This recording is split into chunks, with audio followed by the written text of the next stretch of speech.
একটা প্রশ্ন এসছে, নিজেকে আহলাদিস বলতে হবে না শুধু মুসলিম বলেই যথেষ্ট? শুধু মুসলিম বলে যথেষ্ট যদি অন্য ফিরকারা না থাকে, অন্য ফিরকা না থাকে, অন্য দল যদি না থাকে মুসলিম বলা যথেষ্ট ছিল।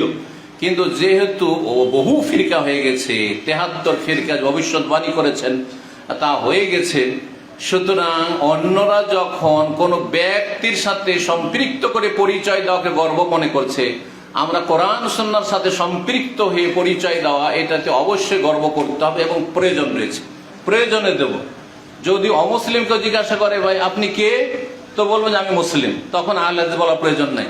কিন্তু একজন আহলে হাদিস জিজ্ঞাসা করছে যে, একজন মুসলিম জিজ্ঞাসা করছে যে আপনি কে, আপনি কোন তরিকার অনুসারী, তখন কি বলবেন? বলে আমি আহলুল হাদিস, কোরআন সুন্নাহর অনুসারী।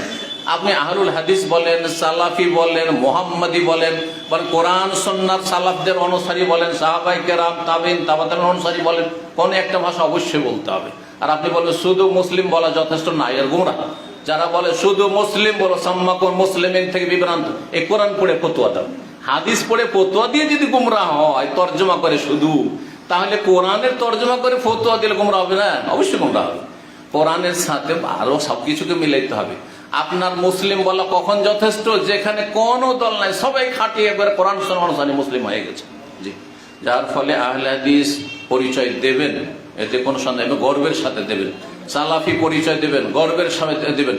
তোমরা একজন ব্যক্তির সাথে সম্পৃক্ত হচ্ছ, তাতে গর্ব করছো, এটা কোনো গর্বের বিষয় নাই। আর আমার গর্বের বিষয় হচ্ছে আমি সমস্ত সাহাবায়ের সাথে সম্পর্ক, আমার তাবেঈনদের সাথে সম্পর্ক, তাবেঈনের সাথে সম্পর্ক, আইম্মায়ে আরবা 4 জন ইমামের সাথে, তোমার একজন ইমামের সাথে সম্পর্ক, আমার 4 জন ইমামের সাথে সম্পর্ক। বুঝা গেছে? বরং বহু আইম্মাকে, হাজার হাজার আইম্মাকে নাম রাহিমাহুমুল্লাহ জামিআন, তাদের সাথে আমার সম্পর্ক, এরপর গর্ব করবেন। জি।